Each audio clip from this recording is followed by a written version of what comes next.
Halo seluruh siswa SMA Kalam Kudus, kelas 12 MIPA dan kelas 12 IPS dan pelajaran lintas minat biologi. Ketemu lagi dengan Ibu dalam pembelajaran pada hari ini dengan judul enzim dan metabolisme sel. Dengan kompetensi dasar menjelaskan proses metabolisme sel sebagai reaksi enzimatis tubuh makhluk hidup.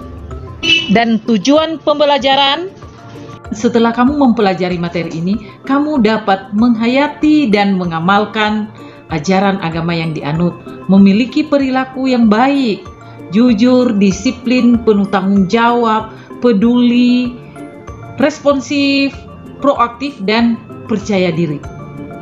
Nah, setelah mempelajari materi, kamu juga bisa membedakan pengertian metabolisme, anabolisme, dan katabolisme.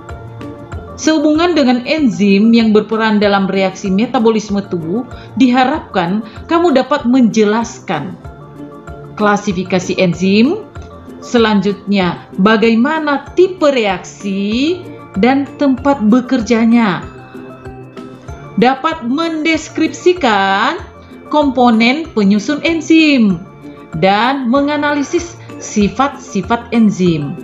Selanjutnya, kamu dapat menjelaskan bagaimana cara kerja enzim dengan menggunakan skema atau bagan. Nah, bagaimana ketika ada inhibitor yang menghalangi kerja enzim dan menganalisa faktor-faktor yang mempengaruhi kerja enzim. Nah, demikian tujuan pembelajarannya. Diharapkan setelah penjelasan akan materi ini, kamu semuanya bisa menjelaskan sesuai dengan tujuan pembelajaran yang dilakukan. Selamat mengikuti pembelajaran berikut ini. Nah, baik seluruh siswa, sebelum kita lanjut berbicara tentang arti metabolisme, anabolisme, dan katabolisme, ada yang perlu kita pahami terlebih dahulu. Pertama, silakan diperhatikan gambar di samping. Ketika kamu melihat gambar sinar matahari, sebuah sel di dalamnya terjadi fotosintesis dan juga terjadi respirasi. Tentu yang terlintas di dalam pemikiran kita adalah peristiwa fotosintesis dan respirasi, di mana semuanya itu berhubungan dengan energi, dan sumber energi utama adalah dari cahaya matahari. Semua makhluk hidup membutuhkan energi, tumbuhan dan hewan, tetapi hanya makhluk hidup yang autotrof lah yang bisa membuat makanan sendiri, yang bisa mengikat energi cahaya tersebut yang kita kenal dengan foton melalui peristiwa fotosintesis. Dan tentu ini tumbuhan yang memiliki pigmen hijau. Nah, bagaimana dengan hewan? Hewan dan manusia adalah organisme heterotrof. Terjadi perpindahan energi ketika terjadi rantai makanan dan jaring-jaring makanan. Kamu masih ingat tentang hukum termodinamika, bahwa energi itu tidak bisa diciptakan dan tidak bisa dimusnahkan. Dia hanya akan berubah. Nah, inilah yang mesti kita pahami, bahwa energi cahaya matahari yang terikat di dalam klorofil melalui peristiwa fotosintesis, kemudian energi tersebut disimpan dalam bentuk zat makanan dan terjadi reaksi respirasi untuk membongkar energi tersebut. Itulah yang kita kenal dengan metabolisme. Semangat ya teman-teman. Wika. Nah, baik seluruh siswa, apa yang dimaksud dengan metabolisme? Metabolisme berasal dari kata Yunani metabole, sama dengan berubah, yang artinya reaksi-reaksi kimia yang mengubah zat yang menghasilkan energi untuk menghasilkan energi dan memerlukan energi yang terjadi di dalam sel tubuh. Nah, Metabolisme dibagi atas dua. 1. Katabolisme, 2. Anabolisme. Nah, apa artinya katabolisme dan apa artinya anabolisme?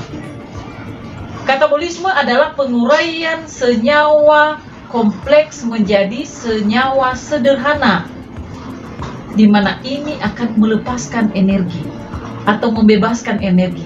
Inilah yang sering disebut dengan reaksi eksogenik, menghasilkan energi. Nah, sekarang apa arti metabolisme? Anabolisme. Anabolisme adalah proses penyusunan zat dari senyawa sederhana menjadi senyawa kompleks, di mana ini menghasilkan energi atau menyimpan energi, dan sering disebut dengan reaksi endorgenik. Nah, demikian pengertian metabolisme, anabolisme, dan katabolisme.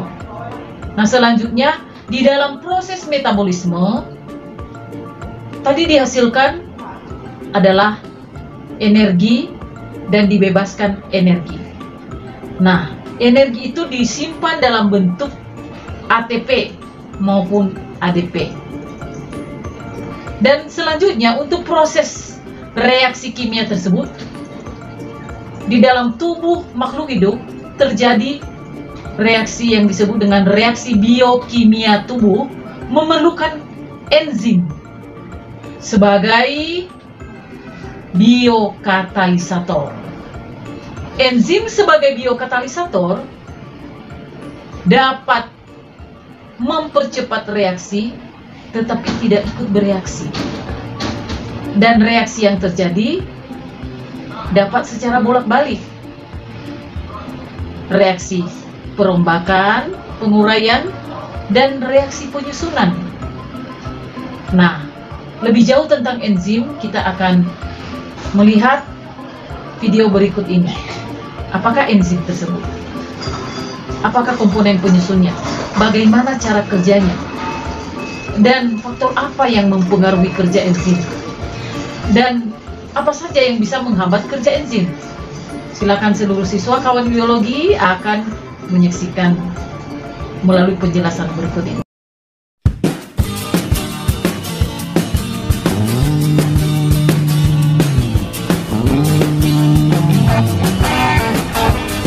Sebelum lebih jauh mempelajari tentang metabolisme, terlebih dahulu kalian harus memahami tentang enzim. Karena enzim ini berperan sangat penting dalam proses metabolisme, baik dalam katabolisme maupun dalam anabolisme. Maka, mari kita simak penjelasan tentang enzim berikut ini. Ilmu yang mempelajari tentang enzim disebut dengan enzimologi, dan komponen keseluruhan dari enzim disebut dengan holoenzim. Holoenzim tersusun dari dua komponen. Yang pertama disebut dengan apoenzim, dan yang kedua disebut dengan kofaktor. Apoenzim adalah penyusun enzim yang berasal dari protein, sedangkan kofaktor penyusun enzim yang berasal dari non-protein. Dan kofaktor tersusun dari dua macam. Yang pertama ada yang disebut dengan koenzim, dan yang kedua disebut dengan gugus prostetik. Koenzim tersusun dari senyawa organik, sedangkan gugus prostetik tersusun dari senyawa anorganik. Pada enzim terdapat sisi aktif. Sisi aktif adalah tempat berikatan dengan substrat pada saat terjadi reaksi.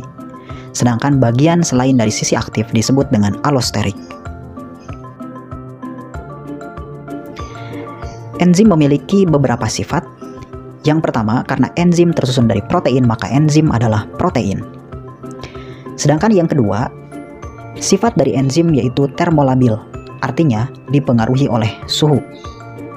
Sedangkan yang ketiga berperan sebagai biokatalisator atau untuk mempercepat suatu reaksi. Suatu reaksi jika tanpa menggunakan enzim maka membutuhkan waktu yang lama.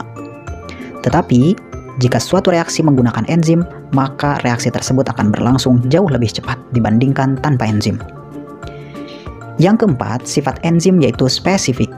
Artinya enzim hanya bekerja untuk substrat tertentu saja. Yang kelima, bekerja bolak-balik atau reversible. Karena enzim bisa berperan untuk menyusun suatu substrat atau bisa berfungsi untuk memecah suatu substrat. Selanjutnya, enzim tidak ikut bereaksi karena peranan enzim di sini hanya untuk mempercepat reaksi. Selain itu, enzim juga berfungsi untuk menurunkan energi aktivasi. Untuk memecah suatu substrat, maka memerlukan energi yang disebut dengan energi aktivasi atau energi bebas. Jika suatu reaksi tanpa menggunakan enzim, maka membutuhkan energi yang lebih tinggi dibandingkan dengan reaksi yang menggunakan enzim. Karena jika suatu reaksi yang menggunakan enzim, maka akan menurunkan energi aktivasi. Jadi energi yang digunakan jauh lebih sedikit dibandingkan tanpa enzim. Berdasarkan cara kerjanya, kerja enzim dibedakan menjadi dua macam. Yang pertama ada teori lock and key atau yang disebut dengan teori kunci gembok. Menurut teori lock and key, sisi aktif dari enzim bersifat spesifik dan tidak fleksibel. Maka, bentuk enzim dengan bentuk substrat memiliki bentuk yang spesifik sampai menghasilkan produk yang berasal dari substrat. Tetapi bentuk enzim atau enzim tidak ikut bereaksi. Kemudian yang kedua, teori induced fit atau teori kecocokan yang terinduksi. Berbeda dengan teori lock and key, menurut teori induced fit ini, sisi aktif dari enzim bersifat fleksibel. Meskipun bentuk enzim dengan bentuk substrat tidak pas, tetapi enzim akan menyesuaikan bentuknya dengan bentuk substrat, sehingga terjadi reaksi untuk menghasilkan produk yang diinginkan. Kemudian ada faktor yang mempengaruhi terhadap kerja enzim. Faktor-faktor yang mempengaruhi terhadap kerja enzim dibedakan menjadi beberapa macam. Yang pertama yaitu suhu. Karena tadi di awal sudah disebutkan bahwa enzim bersifat termolabil. Untuk manusia, suhu optimum untuk kerja enzim di kisaran 35 sampai 40 derajat Celcius. Meskipun pada bakteri tertentu ada yang mampu mencapai 70 derajat Celcius untuk suhu optimumnya. Selain suhu ada pH atau derajat keasaman. Enzim hanya bekerja pada derajat keasaman tertentu, tergantung jenis enzimnya. Karena umumnya enzim bekerja pada pH antara 6 sampai 8. Tetapi ada juga enzim yang bekerja dalam kondisi asam. Seperti enzim-enzim yang ditemukan di lambung, ada pepsin dan juga renin. Kemudian ada juga enzim yang efektif hanya dalam kondisi basa. Contohnya enzim-enzim yang ditemukan pada usus 12 jari, seperti tripsin dan juga amilase. Maka, enzim yang efektif dalam kondisi asam tidak bisa bekerja dalam kondisi basa. Begitupun kalau enzim yang bekerja efektif dalam kondisi netral, itu tidak bisa bekerja dalam kondisi asam maupun basa.